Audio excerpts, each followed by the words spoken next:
This is Jill Pack with the Seasons of Joy podcast. This is episode number 135, entitled Negative versus Positive Peace, Exploring the Difference. Are you a woman of faith who is struggling to navigate your current season of life? Do you feel like life is just happening to you instead of for you? My name is Jill Pack, and I'm a certified faith-based life coach and a member of the Church of Jesus Christ of Latter-day Saints. I want you to know that no matter your season or your circumstance, it is possible to create a more joyful life, and I would love to show you how. Are you ready? Let's go.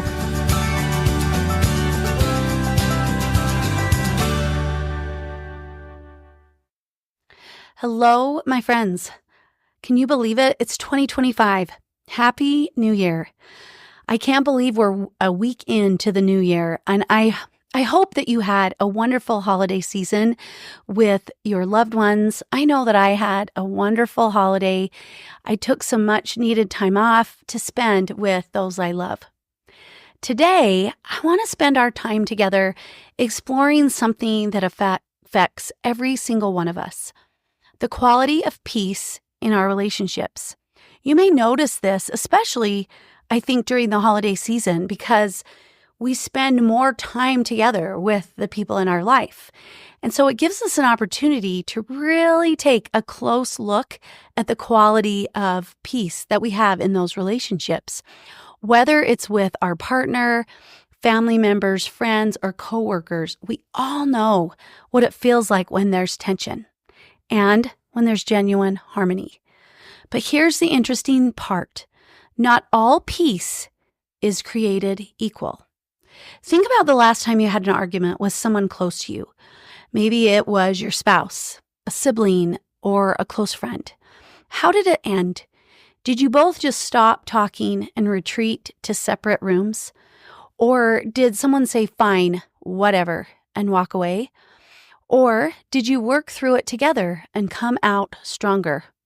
Now, these scenarios represent two very different types of peace that we have in our relationships. And this concept of negative peace and positive peace is something that has really intrigued me ever since I first heard it from Patrick Mason. So let's talk about our relationships then, as we are exploring this concept of negative peace versus positive peace. When we have a relationship and we are experiencing what I call a cold war, that's negative peace. It's when we're not actively fighting, but there's this underlying tension. You know the signs: awkward silences, avoiding certain topics, walking on eggshells, or maintaining surface level politeness, while at the same time harboring resentment. Sure, there's no visible conflict, but is this really the peace that we're looking for? Now, contrast that with positive peace in relationships. This is when there's not just an absence of conflict, but the presence of something beautiful, genuine understanding, active support, and mutual growth. It's the difference between not speaking to your roommate to avoid an argument about dishes and having an open conversation about house responsibilities that leads to a system that works for everyone. So let's break this down with some other examples that we may experience every day. So the first scenario, let's picture a couple, and they've decided to just stop discussing money because it always leads to arguments. They maintain separate accounts and they avoid the topic entirely. That's negative peace. They've eliminated the conflict by eliminating the conversation. Think about that for a minute. They've eliminated the conflict by eliminating the conversation. Now, let's look at this same couple in a different scenario. They set aside time each month to openly discuss their finances. They share their concerns and goals, and they work together to create a budget that reflects both of their needs. That's positive peace. They've built something constructive together. Now, I want to spend a few minutes talking about what does it even mean to have positive peace? What are some of the signs that we have positive peace in our relationships? The first one is feeling safe to express our opinions, whether we agree or disagree. Creating safety for expression is so critical to create positive peace in our relationships. Number 2 is active listening without just waiting your turn to speak. So how many of us do that, right? We're in a conversation, it may be a conflict of some kind, and we're listening, but we're not really actively listening. We're formulating our response while the other person is talking. So to create positive peace, we need to actively listen without just waiting to hurry and speak up our opinion. Number 3, working through problems rather than avoiding them. It's so easy to avoid in the current moment, right? It's easier to avoid because it just doesn't feel as bad. But in the long run, it feels terrible. And so if we can work through our problems, face the discomfort of navigating that conflict in a constructive way, we're going to be way farther ahead in creating a positive peace in our relationships than if we just avoid the problems altogether. Number 4, celebrating each other's successes without competition. It isn't about who is right or who is better. It's celebrating each other's growth, right? And successes. That feels so much better. And number 5, supporting each other's growth. So not only celebrating, but supporting each other in our growth and our independence. Creating that independence that allows us to grow as a human being and then come together as a whole human being to collaborate with another whole human being, right? So supporting the growth and independence of each other is a big factor in creating positive peace in our relationships. Number 6, being vulnerable and authentic. There's nothing more powerful than being honest with the people in our life from a loving place, sharing those parts of us that will create greater connection and being real and authentic. But again, this ties back to the number 1 as feeling safe. We are not going to be vulnerable and authentic if we don't feel safe or that we're listened to, right? Or that people aren't going to support or cheer us on as we grow and succeed, right? So those other things do need to occur so that it fosters vulnerability and authenticity. And finally, number 7 is regular appreciation and acknowledgement. We all are human and we all appreciate someone's acknowledgement of who we are, of our opinions, of our beliefs, whether we disagree or agree or not, just appreciating that someone else and acknowledging that someone else might have a different opinion and that it's okay. And the more often we allow for that appreciation and acknowledgement, the more we are able to create that positive peace in our relationships. So feeling safe, active listening, working through our problems, celebrating each other's successes, supporting each other's growth and independence, which fosters vulnerability and authenticity, which is also encouraged and supported through regular appreciation and acknowledgement. But here's the challenging part to all of that. Building positive peace, doing all those things that I just talked about in relationships does take work, constant, intentional work. It means having those difficult conversations. It means staying present when it would be easier to just check out. It means examining and being honest about our own behaviors while being willing and open to change. So let's look at another example, a workplace example. Negative peace might be when team members stop giving each other feedback in order to avoid confrontation. Everyone's polite in meetings, but the real issues never get discussed.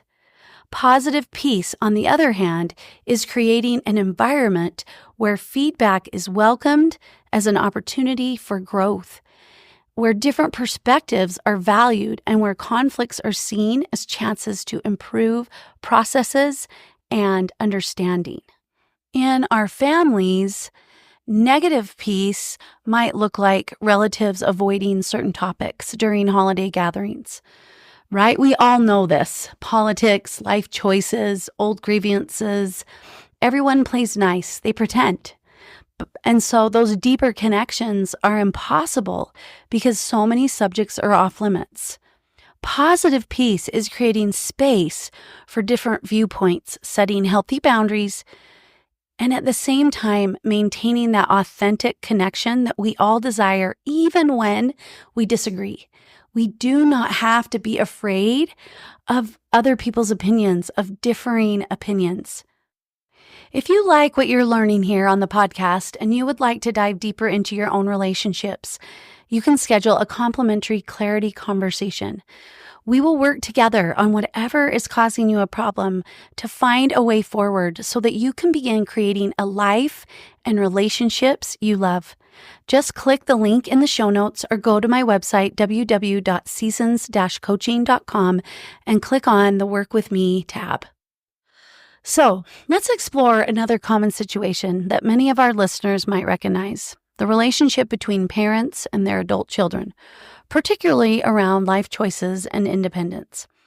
Picture a mother who deeply values traditional career paths and her daughter who has chosen to leave her corporate job to start a small creative business. Here's how this could play out in two very different ways. In a negative peace scenario, they've reached an unspoken agreement to never really discuss the daughter's career. The mother has stopped making direct comments about stable jobs and wasting potential, but she forwards every corporate job listing she sees to her daughter. She makes subtle comments about her friends' children who are doing so well in their corporate careers. She avoids telling her friends details about her daughter's work, and she changes the subject whenever the daughter tries to share exciting news about her business. So then the daughter, in turn, keeps conversations superficial. She downplays both her struggles and her successes. She dreads family gatherings where she might be asked about work, and she shares less and less of her life with her mother. Sure, they're not fighting anymore, but they're also not really connecting. Now, let's look at what's possible with positive peace, right? What would positive peace look like in this same situation? First, the mother takes time to learn about her daughter's business, asking genuine questions. The daughter shares both her challenges and victories, knowing her mother is truly listening. They acknowledge their different perspectives on career and success. The mother expresses her fears about financial security coming from a place of care. And the daughter helps her mother understand how her corporate experience actually helps her in running her business. They find ways to support each other. Maybe the mother offers some business advice from her years of experience, while the daughter helps the mother see different definitions of success. They can joke about their past disagreements because they've built a stronger understanding. The key difference: in negative peace, they've just paved over their differences with silence. In positive peace, they've built a bridge of understanding between their different worldviews. They don't have to agree completely, but they've created space for authentic connection despite their differences.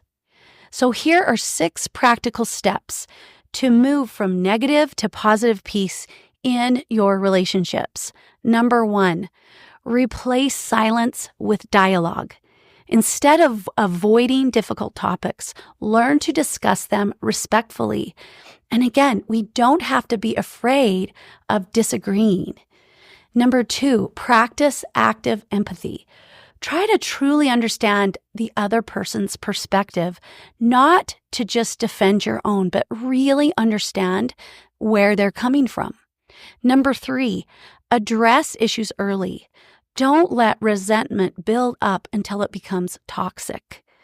When we ignore it, it doesn't really go away. Number 4, create safety. Make it okay for others to express their true feelings without fear of judgment. This is so important. When we can feel safe, that is a gateway to this positive peace. Number 5, focus on solutions. When issues arise, work together to find ways forward that benefit everyone.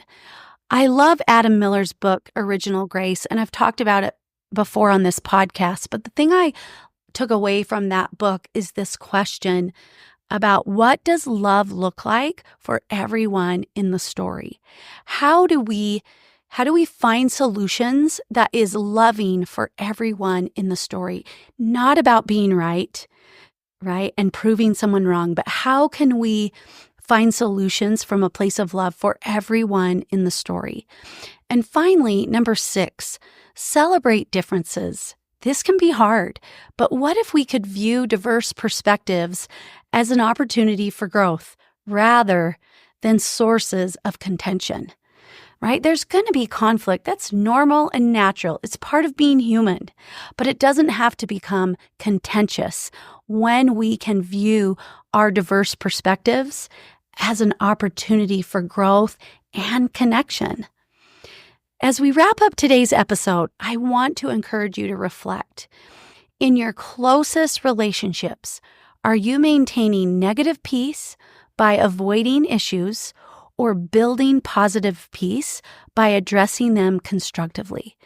I want you to remember, true peace isn't just about what we avoid. It's about what we actively create together. That's all I have for you today. Thank you so much for being here, and have a beautiful, joyful week. Thank you for tuning in to the Seasons of Joy podcast. I hope you enjoyed today's episode. And if you liked what you heard, don't forget to subscribe, leave a review, and share with your friends and family.